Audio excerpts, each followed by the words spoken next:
Elle a changé, c'est plus la même. Franchement, on la reconnaît plus, le contenu est beaucoup trop lutte. Est-ce que les personnalités publiques ont le droit de changer, d'évoluer et de gagner du pognon? Aujourd'hui, dans cette vidéo, je décrypte l'évolution de l'image publique de Crazy Sally. Un nouveau format sur cette chaîne YouTube où on va regarder en profondeur le personal branding des personnalités. Crazy Sally a-t-elle perdu en authenticité? C'est la question à laquelle nous allons répondre dans l'analyse du jour. Bon visionnage.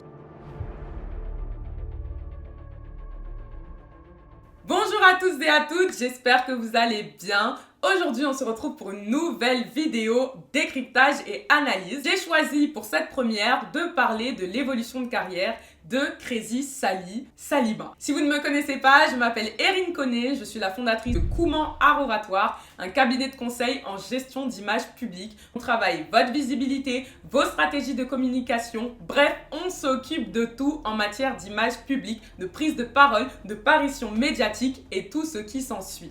Alors si vous souhaitez améliorer vos prises de parole notamment, vous êtes au bon endroit. On possède 2 formations en ligne que vous pouvez vous procurer. Toutes les informations sont dans la barre de description. Maintenant, que la vidéo commence. Celle que tout le monde appelle Sally s'appelle en réalité Salima. Elle a commencé les vidéos sur YouTube à l'âge de 22 ans avec un positionnement majoritairement orienté vers le capillaire, le cheveu et tout ce qui s'ensuit. Crazy Sally, qui est-ce que c'était? Eh ben, une jeune adulte, un peu faux-folle, qui aimait rire, qui aimait s'amuser, qui aimait faire des blagues et surtout qui aimait parler cheveux. Donc elle arrive sur YouTube avec sa première vidéo, en tout cas de ce qu'on voit sur sa chaîne, le 9 novembre 2018 et on est en plein dans l'ère du mouvement Nappy. Le mouvement Nappy, qu'est-ce que c'est? Ben, c'est tout simplement ce mouvement qui est la contraction natural et happy, ce qui signifie tout simplement arborer ses cheveux naturels en étant heureuse. Après des années où le cheveu noir, le cheveu afro a été torturé de défrisage et tout ce qui s'ensuit, l'ère Nappy est arrivée aux alentours des années 2000-2010 pour prôner le cheveu naturel. On est tous passés par là, ce fameux big shop où on a enlevé nos cheveux qui étaient trop lisses pour réarborer nos couronnes naturelles. Donc dès le départ, Sally se positionne hyper bien. On est dans l'ère du mouvement Nappy, par les cheveux, ça fonctionne très bien et ça se voit dès ses premières vidéos qui rencontrent un fort succès. Elle va aussi miser sur ses origines. Elle est métissée maghrébine et africaine noire d'origine camerounaise de son père et marocaine de sa mère. Et ça, c'est quelque chose qui va faire sa force et sa différence sur YouTube parce que le métissage maghrébin africain n'est pas très répandu et je pense que c'est vraiment quelque chose qui va faire sa particularité et qui va la différencier. Elle va même faire des vidéos ethnicity tag, parler de tout ça, de ses origines, de ce mix de culture et tout ce qui s'ensuit puisqu'elle est 100% africaine. Elle va valoriser et revendiquer cette image. Dans ses premières vidéos, on voit beaucoup d'authenticité, elle raconte sa vie, elle est toute mignonne, on sent la fougue de la jeunesse et tout ce qui s'ensuit. Moi d'ailleurs qui la suis depuis de nombreuses années, ça m'a fait très bizarre d'aller regarder ses premières vidéos et de voir finalement la personnalité qu'elle avait parce qu'en effet je constate un changement mais ça, on y reviendra. En parlant d'ethnicity tag, elle va déclarer dans l'une de ses vidéos, et cette déclaration d'ailleurs va lui causer énormément de tort dans les années à venir, qu'elle se sent plutôt marocaine, tout simplement parce qu'elle a été plus imprégnée de la culture marocaine et qu'elle est allée plusieurs fois au Maroc. Je vous passe l'extrait. Si je devais choisir entre être 100% marocaine ou 100% camerounaise, je crois que je choisirais le Maroc parce que c'est le pays de ma mère et que ma mère forcément elle nous a beaucoup plus parlé du Maroc. On est allé 4-5 fois au Maroc alors que le Cameroun on n'y allait que 2 fois. Après ça coûte beaucoup plus cher d'aller au Cameroun hein, bien évidemment, mais ma mère elle est vraiment à fond dans le partage niveau culture, elle cuisine tout le temps marocain, elle essaye de nous parler arabe, donc vraiment pour ça je dirais le Maroc parce que du coup j'aurais plus mes habitudes là-bas.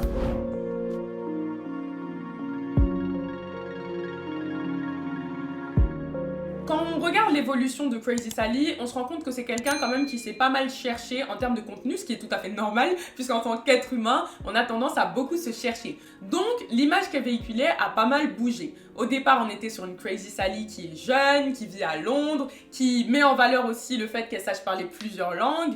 On voyait une Crazy Sally toute mimi, qui parlait de capillaire, qui faisait des challenges capillaires, qui montrait des recettes en rapport avec les cheveux, etc. Et puis, on a progressivement évolué vers un contenu un peu plus sérieux, un peu plus analytique, un peu plus juridique, avec le démarrage des concepts « Une juriste réagit à ». Et ça, c'est vraiment un type de format qui va la propulser dans sa carrière, puisque pour la première fois, on va commencer à voir Sally dans des contenus beaucoup plus intellectuels, Sally dans des contenus plus réfléchis. On va se rendre compte que finalement, elle en a plein dans la tête, qu'elle est super intelligente, que ses analyses sont pertinentes. Et ça, c'est quelque chose qui va finalement lui permettre de se faire encore plus connaître. Elle fait, comme je vous le disais tout à l'heure, des vidéos sur les langues qui vont vraiment créer cet effet waouh. Oh my god, une jeune fille afrodescendante qui parle plusieurs langues comme ça et qui les maîtrise, c'est juste génial. Donc ça va créer vraiment cet effet waouh dans l'esprit des gens.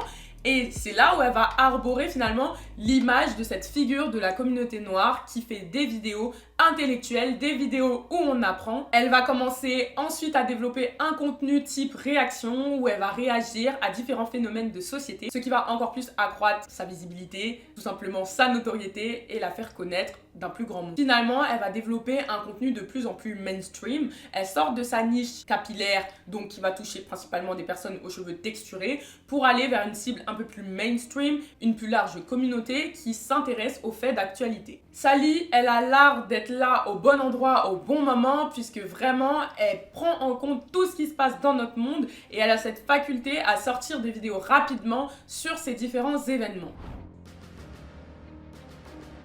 2019, ça y est, Sally s'est trouvée. On est entre les vidéos réactions juridiques, entre les vidéos capillaires et entre les vidéos analyses, réactions de type informatif, etc. Donc ça y est, elle est positionnée, on la connaît pour ça, c'est l'image qu'elle renvoie. Sa chaîne est à la fois une chaîne d'information, on va y voir des vidéos sur le blackface et sur plein d'autres sujets. C'est une chaîne YouTube où il y a des sujets de société, des sujets à débattre et tout ce qui s'ensuit. Et c'est une chaîne qui possède un format star, le format de vidéo analytique où on décrypte l'actualité, où on réagit à des affaires juridiques et tout ce qui s'ensuit.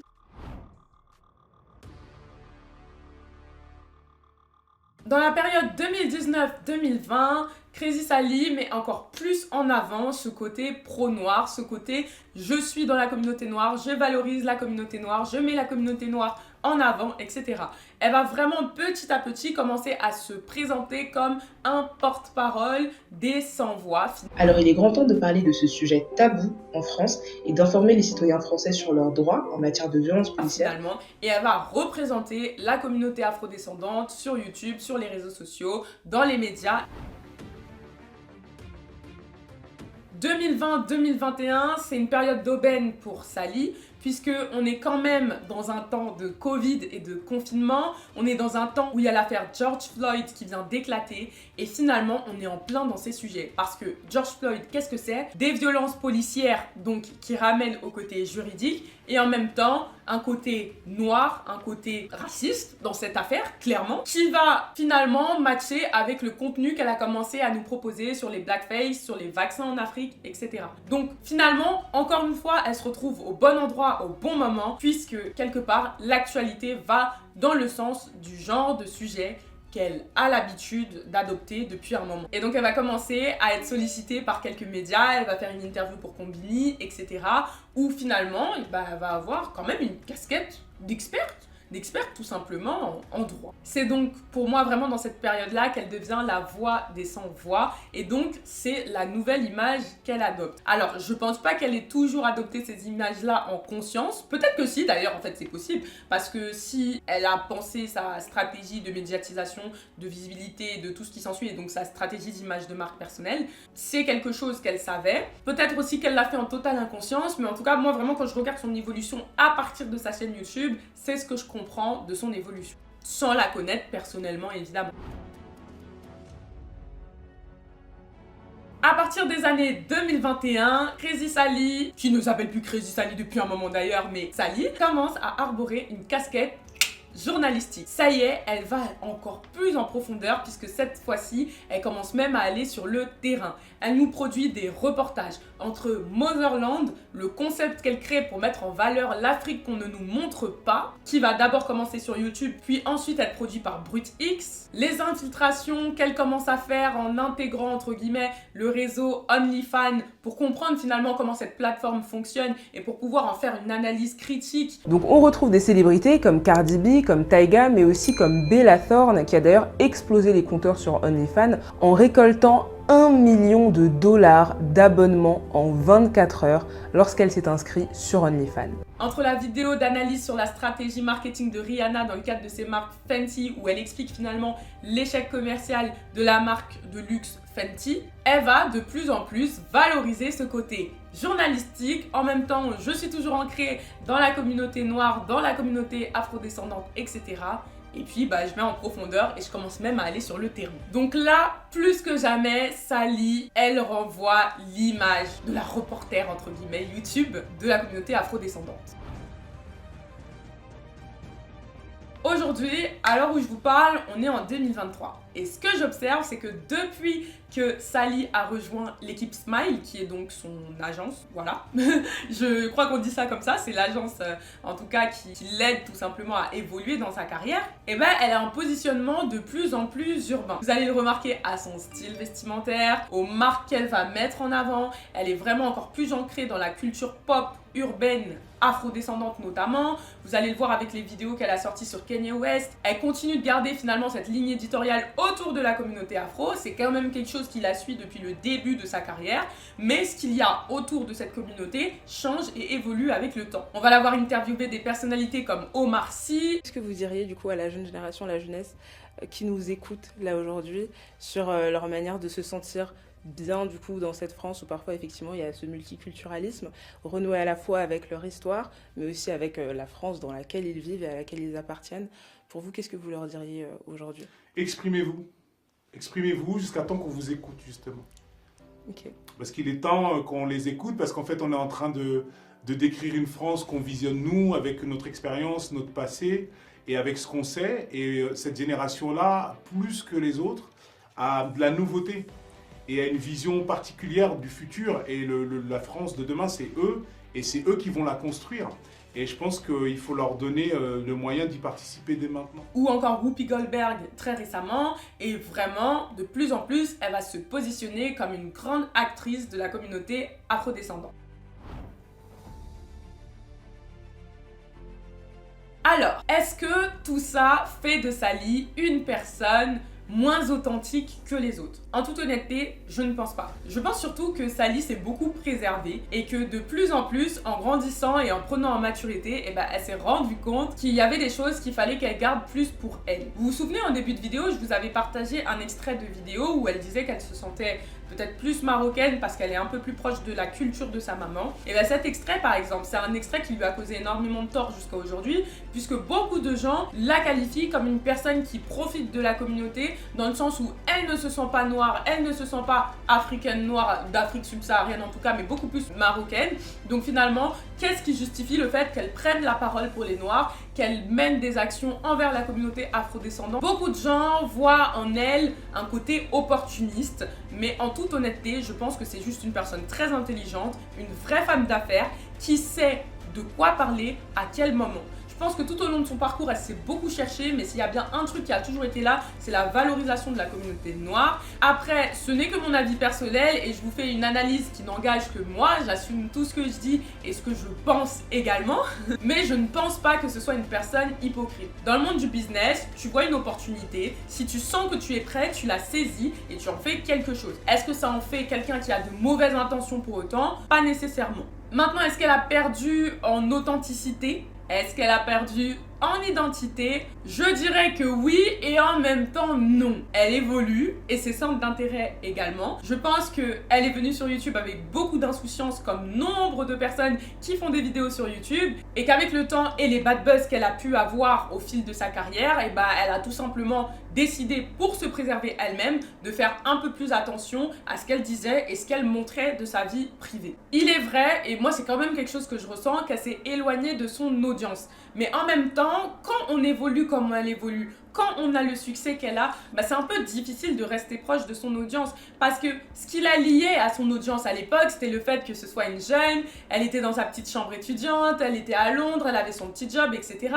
Et c'est vrai qu'aujourd'hui, elle est arrivée dans une dimension de starification, littéralement, où elle est invitée par les plus grands, où elle est sur les tapis rouges, où elle est au Festival de Cannes, je crois, si je me trompe pas, et dans plein de grands endroits, des endroits qui sont pas accessibles par tous. Donc naturellement, elle est confrontée aux mêmes problèmes que toutes ces personnes-là qui ont eu une étiquette de finalement personnes très très proches de leur communauté et qui ont évolué vers quelque chose qui ne ressemble plus du tout au quotidien de leur communauté, c'est qu'elle est confrontée à ce côté où les gens ont du mal à se détacher de l'ancienne Crazy Sally qu'elle était et qui ont du mal à accepter tout simplement le fait qu'aujourd'hui elle ait une autre image, plus starifiée, plus lisse, plus carrée, mais qui va aussi en accord avec son ambition et là où elle veut aller. Donc est-ce que Crazy Sally a perdu en authenticité ? Je ne pense pas. Je pense juste qu'elle a fait le choix stratégique de se mettre un peu plus en retrait pour davantage laisser parler son travail. On la voit moins en story, on la voit moins s'exprimer, etc. Mais lorsqu'elle est là, elle vient vraiment avec des gros projets et des actions coup de poing qui font boum, boum, boum. En tant que personne qui travaille dans le monde de l'image, j'aurais tendance à dire que ça, c'est le gros enjeu des personnalités publiques, que de garder une forme d'authenticité et un côté proximité du public, s'il le désire bien sûr, parce que quand ta vie évolue et qu'elle est différente de ce à quoi tu nous as habitués, c'est vrai que c'est un peu plus compliqué de suivre la cadence et il y a une forme de nostalgie chez les gens du « elle a changé, c'est plus ce que c'était », etc. Alors voilà, n'hésitez pas à me dire en commentaire ce que vous avez pensé de cette analyse, quel est votre point de vue sur l'évolution de l'image de Crazy Sally. Je serais vraiment très curieuse de vous entendre à ce sujet. N'oubliez pas de me laisser des commentaires, de liker la vidéo et surtout de vous abonner à la chaîne YouTube. Et enfin, vous savez que vous avez 3 cadeaux qui vous attendent en barre d'informations, des e-books qui ont été créés pour vous aider au niveau de vos prises de parole ou encore à trouver votre mission de vie. Je vous embrasse fort fort fort. N'hésitez pas à partager un maximum cette vidéo et on se retrouve prochainement pour une nouvelle vidéo d'analyse peut-être, qui sait. À très bientôt. Bye bye. Ne cherche pas à être éloquente si tu n'as pas confiance en toi. Ne cherche pas à être charismatique si tu ne parles pas avec assurance. Tu as peur de t'exprimer en public ? Te limites dans ton ascension professionnelle car tu crains de t'exprimer. Tu as peur de manquer de crédibilité et rate donc de belles opportunités ? Stop, on n'arrête plus. Fini l'aisance à l'oral, c'est pas pour moi. Je suis Erin Koné, ta coach en prise de parole et te propose de déconstruire toutes les idées reçues que tu pourrais avoir sur ta capacité à être à l'aise à l'oral. Je vais t'aider à combler cette faille qui t'empêche d'évoluer dans le monde professionnel. Tes prises de parole ne seront plus un instant douloureux, mais bien un événement heureux. Viens vaincre ta peur de parler en public et deviens à l'aise à l'oral avec moi grâce à la méthode Kumon Art Oratoire.